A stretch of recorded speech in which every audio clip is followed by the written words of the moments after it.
संध्या बेले चाह सहित खाइबापी हो बा छोट पाई आज आम बनइबा पूरा हेल्दी उपाय घरे थिबा मात्र 2 कप अटारे एते कुड़मुड़िया बनइब ता सहित बहुत स्वादिष्ट लागिब। आपण माने देखि पारुथिबे केते क्रिप्सी बनिछि। गोटे थर बनइले सरीबा जाय स्टोर कर रखिबे जमा भी नष्ट हबनी। नमस्कार, प्रतिदिन रोषेई को आपण मानकु अनेक अनेक स्वागत। आपण मानकु अनुरोध रहिला जदि चैनल रे नुआ अछंती प्लीज चैनल को सब्सक्राइब करनेबे ता सहित वीडियो को प्लीज गोटे लाइक करेंगे। प्रथमे मु गोटे जगार 2 कप गहम अटा नहीं जी परिमाण आप अटा नेबे तार 4 भागरू गोटे भाग सुजी नेबे। जेहेतु मु 2 कप अटा नहीं से आधा कप सुजी दे दौची। ता सहित स्वाद हिसाब रे लुण दबा, अल्प टिके कसूरी मेथी यूज करवा। कसूरी मेथी देले बास्ना भल आसवा सहित टेस्ट मध्य भल आसी थाए। चटपटा फ्लेवर पाई मुझे आधा चामच चाट मसला यूज करुच्ची। ता सहित आधा चामच आम एठी जीरा दे दबा, अल्प टिके जुआणी दबा। जुआणी देले बास्ना तो बहुत भल आसीबो, ता सहित पेट खराब हबनी। आधा चामच मुझे लंका गुंड दे देबी। एतिकी जिनस दे सारा परे एबे आमे कौन करिबा, सबु मसला को अटा और सुजी सहित भल से प्रथमे मिसई नबा जेमती सबु जिनस भल से मिसी जिवो। आ मिसी गला परे एबे आमे तेल यूज करिबा। एठी 3 रु 4 चामच रिफाइंड तेल दउची। आपण सोरिष तेल यूज करेनि, रिफाइंड तेल यूज करेंगे। रिफाइंड तेल दे सारा परे एठी आमे कौन करिया हाथ में भल से घसीबा। तेल निश्चय यूज करेंगे। तेल जदि देबे आपनकर जो पांपुड़ीटा ना पूरा खास्ता बनिबो। देखि पारुथिबे तेल देकी मो हाथ में भल से मिसई नेजी। एमती जतले मुठा बांधुथिबे ना, मुठा बांधी जाउथिबो जानिबे जे तेल भल से मिसई गलानी। एबे आमे कौन करिबा, 2 चामच मु एठी कौन करछि ना मुग डाली दउछि। मुग डाली को 2 रु 3 घंटा पूर्व पानी रे बतुरे नीथली। मुग डाली देबे देखिबे पांपुड़ीर टेस्ट बहुत भल आसीबो। ता सहित जेतल आपण पांपुड़ी खाइबे ना कुड़मुड़िया लागिबो। एबे आमे अल्प अल्प पानी दबा। पानी देकी गोटे डो चकटी नबा। एठी जति पानी आपण यूज करिवे ना, जो कप रे मापिकी आपण अटा नैतिबे सेही कप रे मापिकी गोटे कप ही पानी देबे। माने 2 कप अटा आधा कप सुजी पाई गोटे कप पानी परफेक्ट हबो। पानी आपण अल्प अल्प देबे।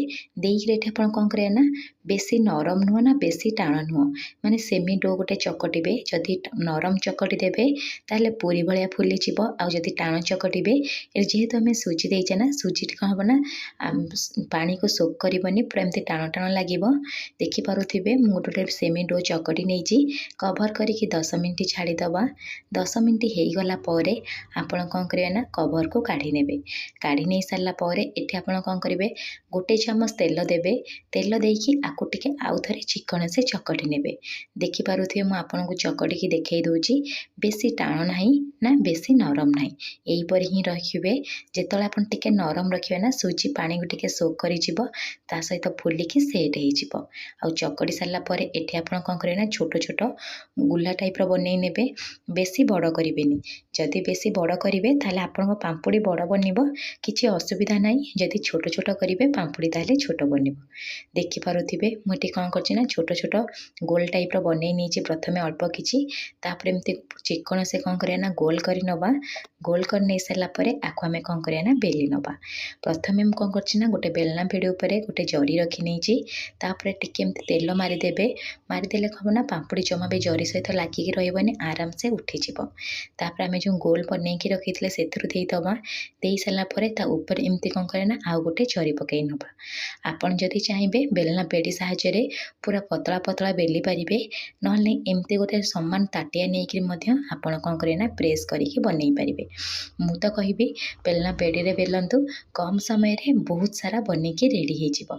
देखि पारुथिबे मु एठी कौन करछि ना एमती गोटे ताटिया उपरे प्रेस करिकी बनैछि। आ देखि पारुथिबे पूरा पतला बनैबे, जमा भी मोटा बनैबेनी।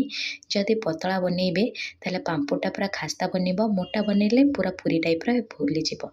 आपनको पांपुड़ी काले मोटा बनि जाइथिबो, सेथिबे प्रथमे आपण कौन करिवे ना एमती गोटे कंटा चामच नेबे, टिके पिक कर नेबे।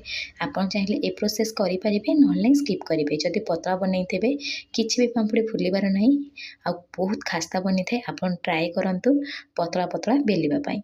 ଏବେ ଆମେ କ'ଣ କରିବା, ଏଇ ପ୍ରୋସେସ୍ରେ ପ୍ରଥମେ ଅଳ୍ପ କିଛି ବନେଇ ନେବା। ବନେଇକି ମୁଁ ଗୋଟେ ପ୍ଲେଟ୍ରେ ରଖି ନେଇଛି, ଚାଲନ୍ତୁ ଛାଣିବା। ଛାଣିବା ପାଇଁ ସବୁବେଳେ ଗୋଟେ କଥା ଧ୍ୟାନ ଦେବେ, ତେଲକୁ ହାଇରେ ଗରମ କରିବେନି ନା ଲୋରେ ଗରମ କରିବେନି। ଯଦି ହାଇରେ ଗରମ କରିବେ ତାହେଲେ ତ କଲର୍ ଆସିଯିବ, ଭିତର ସିଝିବନି, ଆଉ ଲୋରେ ଗରମ କଲେ ଫୁଲିବ। ସେଥିପାଇଁ ଚେଷ୍ଟା କରିବେ ଫ୍ଲେମ୍କୁ ସବୁବେଳେ ମିଡ଼ିୟମ୍ ରଖିବା ପାଇଁ। ଯେତିକି ଆପଣଙ୍କର ଜାଗା ହେବ ପ୍ରଥମେ ଆପଣ କ'ଣ କରିବେ ନା ସେତିକି ପାମ୍ପୁଡ଼ି ଦେଇଦେବେ। ଦେଇ ସାରିଲା ପରେ ଫ୍ଲେମ୍କୁ ମିଡ଼ିୟମ୍ ରଖିବେ। ମିଡ଼ିୟମ୍ ଫ୍ଲେମ୍ରେ ପ୍ରଥମେ 2ରୁ 3 ମିନିଟ୍ ଏଇପରି ଛାଡ଼ିଦେବେ। 2ରୁ 3 ମିନିଟ୍ ପରେ ଆପଣ ଦେଖିବେ ପାମ୍ପୁଡ଼ି ଏମିତି ଉପରକୁ ଫ୍ଲୋଟ୍ କରିବା ଆରମ୍ଭ କରିବ। ତାପରେ ଆପଣ କ'ଣ କରିବେ ନା ଟିକେ ଏଇପରି ଓଲଟ ପଲଟ କରିକି ଆପଣ ଛାଣି ନେବେ। ଆପଣଙ୍କୁ ପାମ୍ପୁଡ଼ି ଛାଣିବା ପାଇଁ ଲୋ ଟୁ ମିଡ଼ିୟମ୍ ଫ୍ଲେମ୍ରେ ପାଖାପାଖି 3ରୁ 4 ମିନିଟ୍ ହିଁ ଲାଗିବ, ବେଶୀ ସମୟ ଲାଗିବନି। 3ରୁ 4 ମିନିଟ୍ ପରେ ଦେଖନ୍ତୁ ବବଲ୍ ଆସିବା ବନ୍ଦ ହେଇଗଲାଣି। ଏବେ ଆମେ କ'ଣ କରିବା ନା ଏପଟ ସେପଟ କରିକି ସବୁକୁ ଛାଣି ନେବା।